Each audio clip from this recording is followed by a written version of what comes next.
Welcome to another video with new stories from Ethiopia, Eritrea and Somalia. Firstly, breaking news is from Addis Ababa, Ethiopian capital.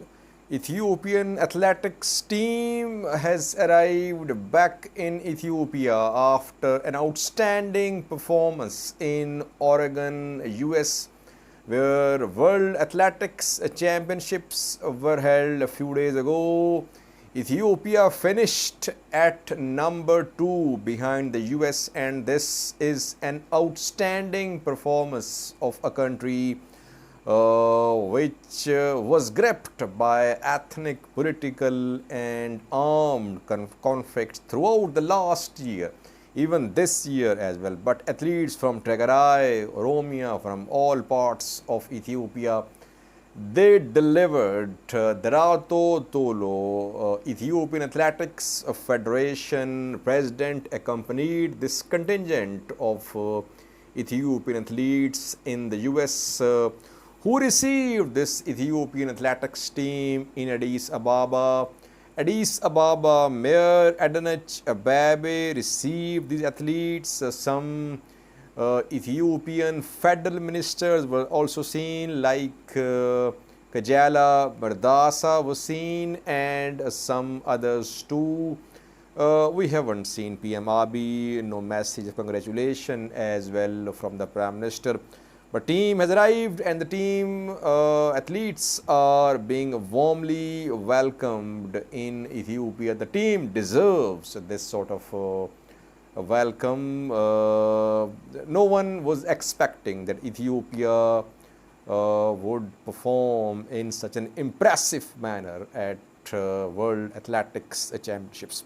Now, headlines of today's news bulletin. Firstly, Somalia. Hassan Sheikh Mahmoud, Somalia's president, is back from a 7th foreign visit, and today Villa Somalia spokesperson spoke about the objectives behind Hassan Sheikh's frequent foreign trips. He was asked a question about Somalia's position about Ethiopian dam. Does Somalia back Egyptian position? What did he say? Secondly, we have a new story from the Somali region of Ethiopia. Mustafa Umar is the president of the region, and today he said Ethiopia will create a buffer zone to defend from attacks by Al-Shabaab fighters. What does he mean? Will Ethiopian forces enter Somalia? Will Ethiopian forces take control of Somali territories on Somalia-Ethiopia border? Thirdly, we have a new story from Tigray Amhara border. While we say that Tigrayans are suffering, and they are suffering, they have been suffering because of lack of food. Now gradually food aid is starting to arrive in Tigray. In some videos I spoke about humanitarian crisis in Wag Himora as well, in the areas which are under TDF control, though part of Amhara region.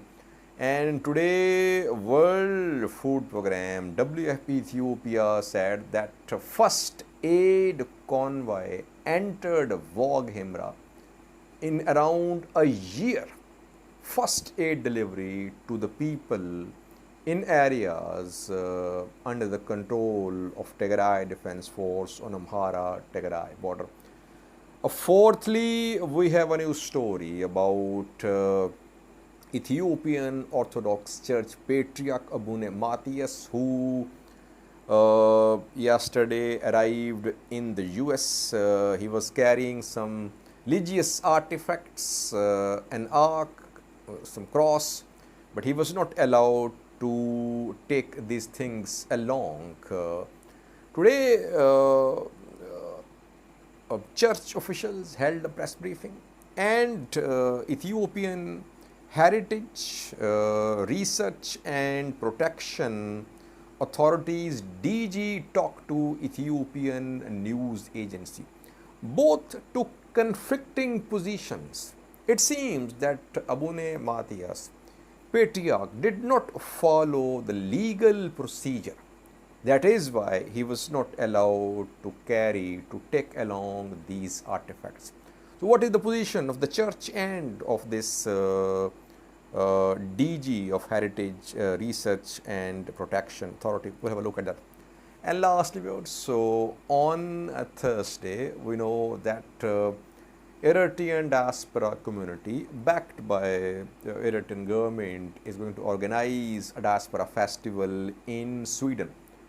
Eritrean opposition groups have been trying to stop this festival, but reportedly festival will be held. We'll see in coming hours if the festival will be held or not. But in coming weeks, another concert is being planned in Sweden. A singer who is seen as pro-Tigray is going to perform in Sweden.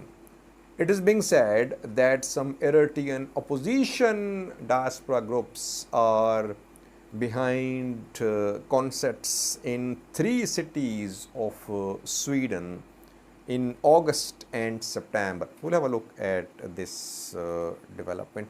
Firstly, Somalia. Viewers, Hassan Sheikh Mahmoud, Somalia's president, is at last back in Somalia. He's mostly seen outside Somalia since his election on the 15th of May. He has been seen abroad 7 times, from Middle East to Horn of Africa to Egypt. He has traveled to 7 countries so far, and so far his nominated Prime Minister is without cabinet, largely because of the absence of Hassan Sheikh. And today meeting was held between Hassan Sheikh and Somalia's PM Hamza Abdi Bare, nominated by the President Hassan Sheikh. Reportedly, cabinet is under discussion and new cabinet will be announced in coming hours. So the country is without a cabinet for around 2 months, but the President has visited 7 countries so far. Meanwhile, Villa Somalia spokesperson held a briefing.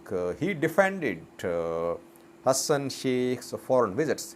He said the purpose of these visits is to regain lost Somalia's friends.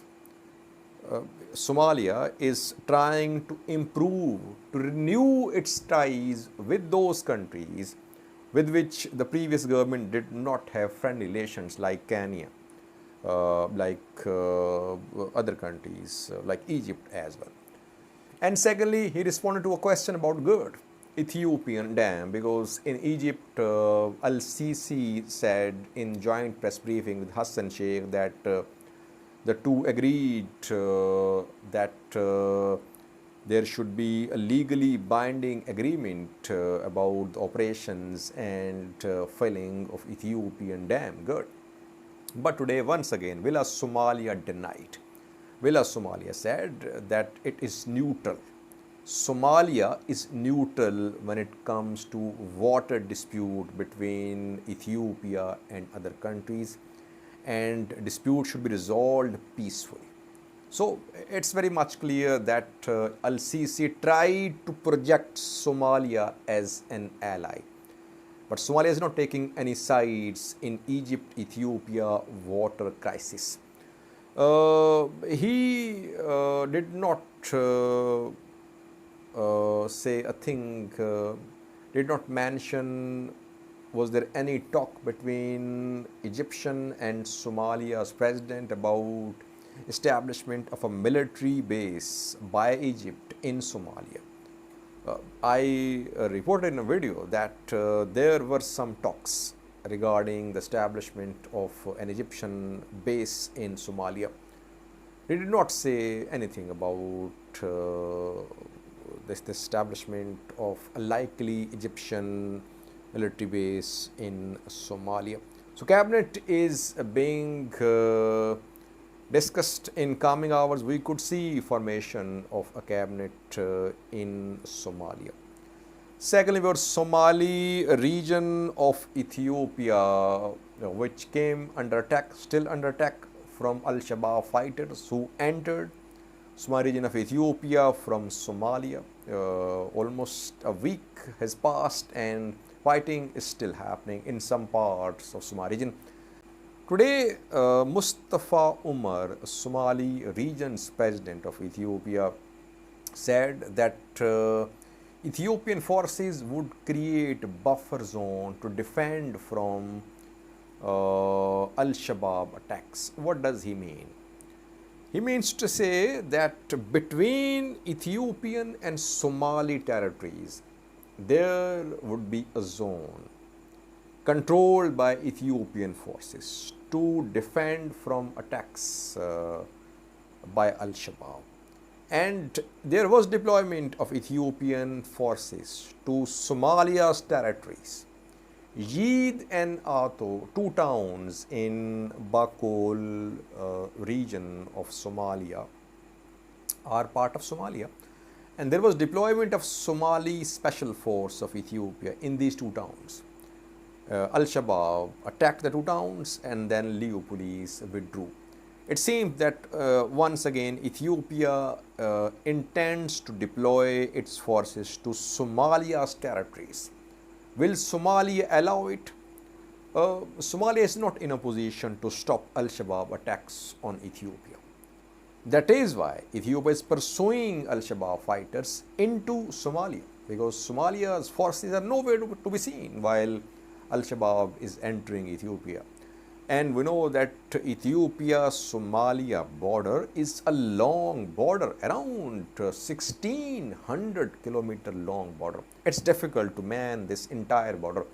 But I think areas close to Shabelle and of their zones of Ethiopia border areas, they'll be manned, and Ethiopia will try to deploy its forces to Somalia as well. And there is already presence of hundreds of Ethiopian forces, part of a peacekeeping mission, and outside that mission as well.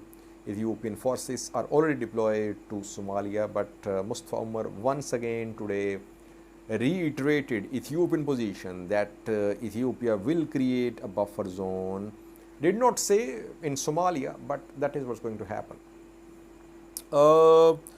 Thirdly, we have a new story from Tigray Amhara border. Some areas of Amhara region are under TDF control. TDF backs Ago Liberation Front, ALF. ALF and TDF are in joint control of these areas on Tigray Amhara border in Wag Himora zone of the Amhara region. 3 Woredas are under TDF control. The 3 Woredas are Abergele, Sagbiji and Zikwala.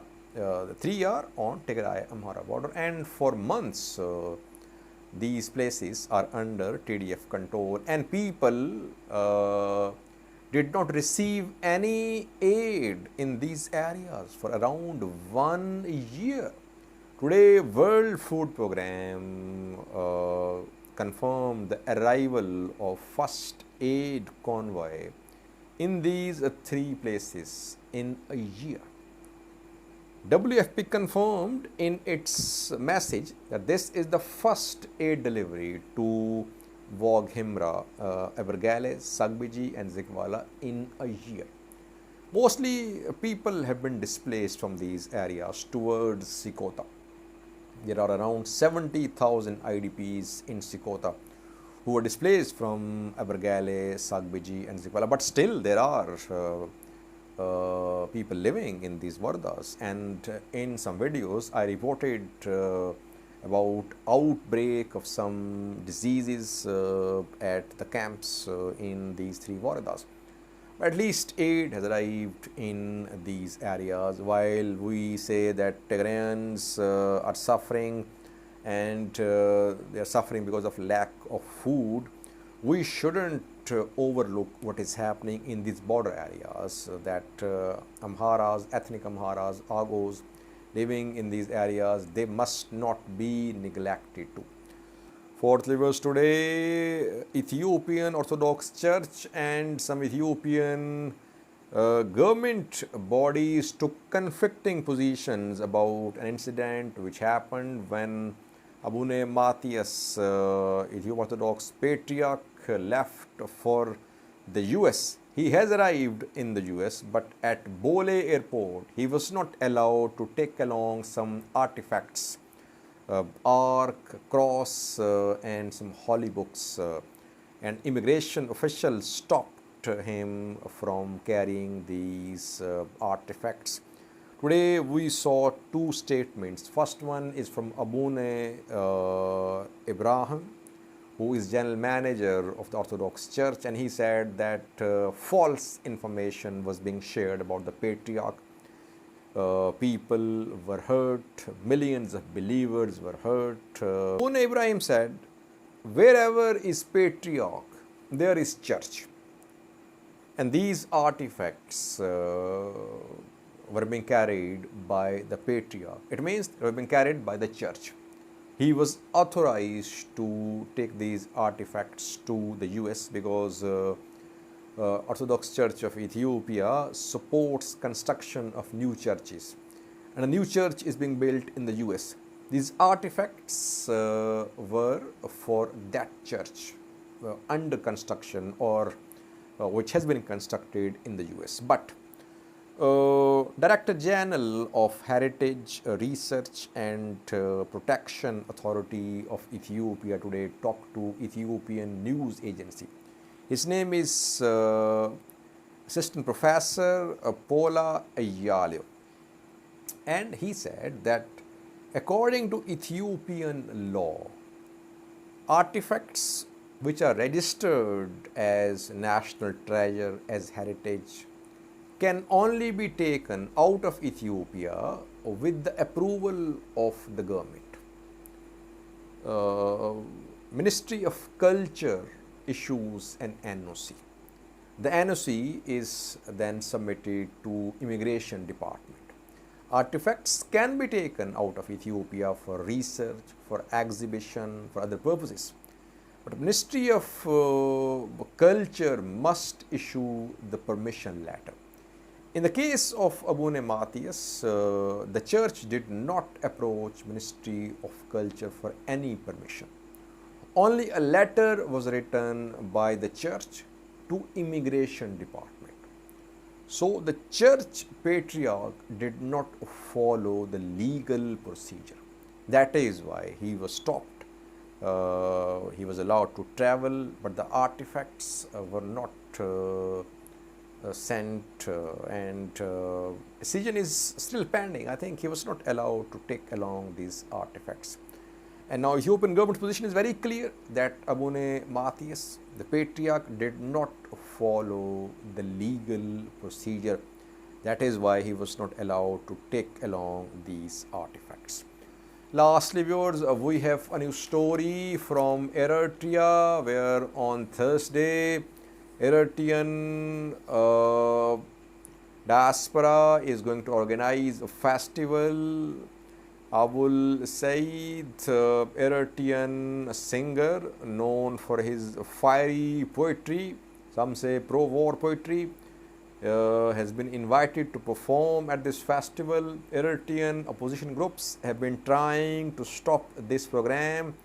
In coming hours, a festival could start. What we have learned is that festival organizers were not allowed to use a public park premises after objections raised by Eritrean opposition groups. But overnight, some preparations have been made in the open field of the park, and festival is expected to be held in Stockholm, Sweden, in coming hours. Meanwhile, another information is being shared, a campaign, a social media campaign for and against a concert. The concert will be held in 3 Swedish cities in August and September. Kiros Asfaha is an Eritrean singer. He'll perform. He is seen as extremely pro-Tigray. People say he works for Tigray. It is accused that he is on the payroll of Tigray and he is backed by Eritrean opposition groups like Global, Yakel and others. He's going to perform in Sweden, in 3 cities of Sweden on the 20th of August, 27th of August and 10th of September. Before that, we are seeing a campaign for and against Kiros Asfaha's concert. We'll update you tomorrow about Diaspora Festival in Stockholm. Then in coming days, we'll keep you updated about Kiros Asfaha's upcoming concert in Sweden. Thanks for watching.